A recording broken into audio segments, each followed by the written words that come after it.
নতুন কিছু করার ক্ষেত্রে দ্বিধা করো না। মনে করো না তুমি হেরে যাবে। মনে রেখো, কখনো পরাজয় হয় না, হয় তুমি জিতবে না হয় শিখবে। যে ব্যক্তি আশা হারিয়ে ফেলেছে তার দ্বারা কিছুই অর্জন করা সম্ভব নয়। তুমি যে কাজ সম্পর্কে প্রতিদিন চিন্তা করো তা কখনোই স্থগিত করো না। স্ট্যাটাস আকাশের মতো হওয়া উচিত, কারণ জমি যত দামি হোক না কেন মানুষ তা কিনে নেয়। নিজেকে কখনো কারো সাথে তুলনা করো না। যদি তুমি তা করো তাহলে তুমি নিজেকে অসম্মান করছো।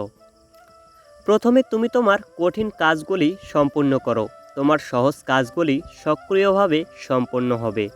মাঠে পরাজিত ব্যক্তি আবার জিততে পারে, কিন্তু মনের দিক থেকে পরাজিত ব্যক্তি কখনোই জিততে পারে না।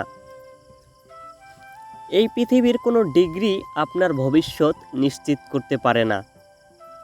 এই পৃথিবীর 80% কোটিপতির কোনো ডিগ্রি নেই। ছাতা আর মন তখনই কাজ করে যখন তারা খোলা থাকে, বন্ধ থাকলে দুটোই বোঝা মনে হয়। যদিও ব্যর্থতা জীবনের নেতিবাচকতা নিয়ে আসে, কিন্তু সাফল্যের গুরুত্ব সম্পর্কে জানতে ব্যর্থতা সম্পর্কে জ্ঞান থাকা প্রয়োজন। কয়লার খনি থেকেই হীরা পাওয়া যায়, আর পাকেই জন্ম নেয় পদ্ম। হে অপরাজয়, তুমিও একদিন সফল হবে।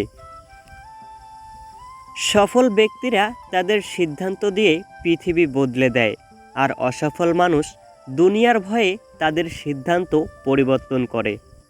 জীবনের সৌন্দর্য তুমি জীবনে কতটা সুখী তাতে নয়, বরং তোমার কারণে কতজন সুখী তা হলো জীবনের সৌন্দর্য। একদিন না একদিন হোঁচট খেয়ে গন্তব্যে পৌঁছে যাব। হোঁচট বিষ তো নয় যা খেয়ে মরে যাব। তুমি সেই নৌকা যে মাঝি ছাড়া নদী পাড়ি দিতে পারে। যার অভ্যাস জেদ হয়ে যায় সে কখনো জীবনে হারে না। 100রও বেশি উপদেশের চেয়ে অভিজ্ঞতার একটি ছোঁয়া মানুষকে অনেক বেশি শক্তিশালী করে তোলে। একদিনে হবে না, কিন্তু একদিন হবেই।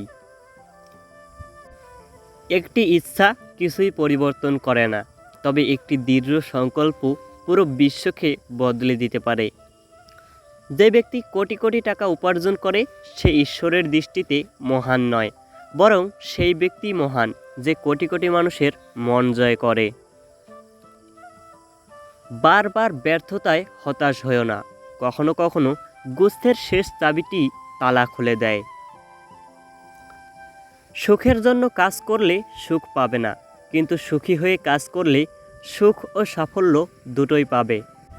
ভিডিওটি ভালো লাগলে পেজটি ফলো দিয়ে পাশে থাকবেন, আর ইউটিউব থেকে দেখলে অবশ্যই চ্যানেলটি সাবস্ক্রাইব করবেন। ধন্যবাদ।